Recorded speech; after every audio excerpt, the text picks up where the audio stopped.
So hello everyone, it's Pranjal here and welcome to another Get Ready with me. So आज आहे Shivjayanti. So आम्ही आता तिथे चाललो आणि आता मला रेडी व्हायला लागेल पटापट कारण की आता पालखी निघली. So let's get ready.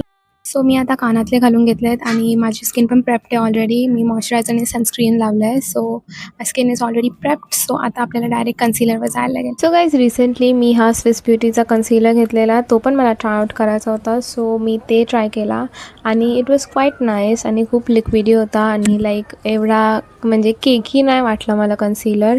खूप लाईक थिन होता आणि मीडियम कव्हरेजवाला होता concealer. So like if you looking for very affordable option you can try this one. Concealing मी सगळा माझा फेस पावडरने सेट करून घेतला आणि नंतर मी करते ही यूज मेबेलिन कोलॉसनची 36 आवर ब्लॅक काजल आणि ही खूप लाँग लास्टिंग वॉटरप्रूफ सगळा काय आहे.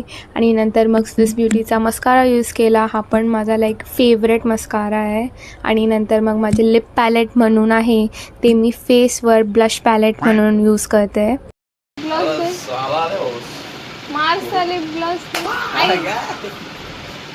सो गाईज अशा फनी गोष्टी खूप होत असतात माझ्यासोबत. आणि अजून एक फनी गोष्ट झाली ती म्हणजे माझ्या दादाच्या जोरात आरसा लागला आणि तो पण माझ्याकडूनच लागला चुकून. माझा इंटेन्शन नव्हता मारायचा आणि मम्मी मला लेक्चर देत होती साईड बाय साईड. सो म्हणून मी निर्लज्जारखी हसत होतो आणि मग रेडी वगैरे होऊन मी लगेच शिवजयंतीला गेलो आणि उद्या तुम्हाला ब्लॉग बघायला भेटेल त्याचा. So see in next blog.